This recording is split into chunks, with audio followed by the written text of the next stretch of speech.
Okay, so by now you've probably seen some other videos and blogs, and lots of people are talking, and the buzz is and the hype is almost hysteria over the UCS Star Wars Millennium Falcon coming out, set number 75192. It has the, as you guys all know, it has the most Lego pieces ever for a set, and it's got a whopping retail price of 800 bucks. And I had a couple people message me and comment, what are my thoughts on this? So I'll just give you my thoughts real quick. I'm not going to go too deep because the set hasn't come out yet, and I want to wait till I actually get it, build it, and see.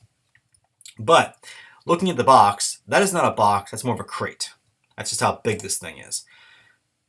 My biggest concern with this set, aside from the high price point, because really, to me, this set should be priced around 680 bucks or so. I think Lego's doing a little bit of gouging here, just saying. My bigger concern, though, is if price wasn't bad enough, is shelf life. This set is tied to an anniversary. It's tied to the 40-year anniversary of Star Wars, and it's tied to the 10-year anniversary of the last UCS Millennium Falcon that we got. That being said, the shelf life might be kind of short on this. It might only be 12 to 18 months. And if that happens, it's really going to be a sought-after collectible. So from an investing standpoint, you definitely want to pick one up. And just as a collector, you'd want to pick one up also. I don't know if that's going to happen. I would have to think we've seen Lego some other big epic sets. They've stayed on the shelves forever. We had the previous Death Star was out there for 5 years before they took it off the shelves. They retired for what, 6 months, and they re-released it again. I mean, theoretically, a set this size and this epic would be on the shelf for a number of years. But just because it's tied to that anniversary, I do have a concern that it might have a shorter shelf life.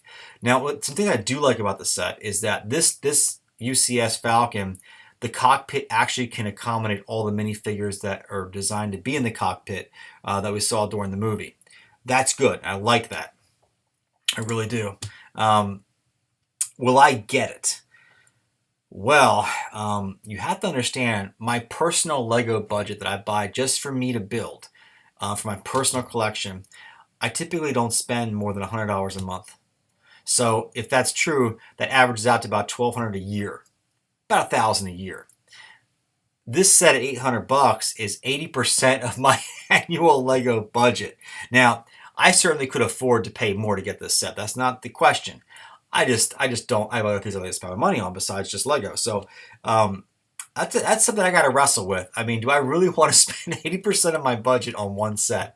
I will have to get back to you on that. I really want to wait for the set to come out and have some people build it, look at some of the reviews.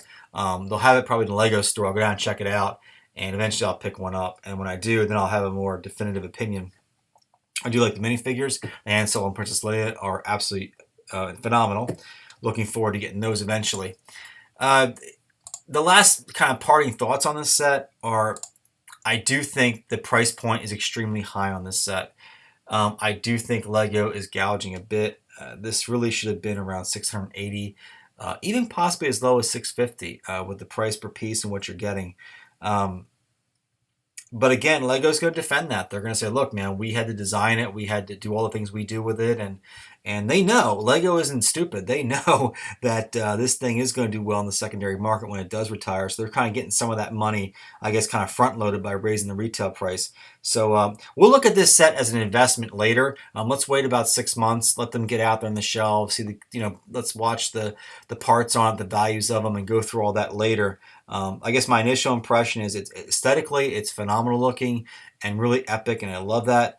The price point is high. Disappointed in that, and that's kind of where I'm right now. So I'm yet undecided if I'm buying this set for myself. I'm definitely going to pick one up for an investment. That's a no-brainer, okay? But I don't know if I'm buying one for me for my collection. That's what I'm struggling with right now. So those are kind of my initial thoughts and impressions with the set. You guys can drop me a line in the comments what you think, and I will talk to you later. Thanks. Bye.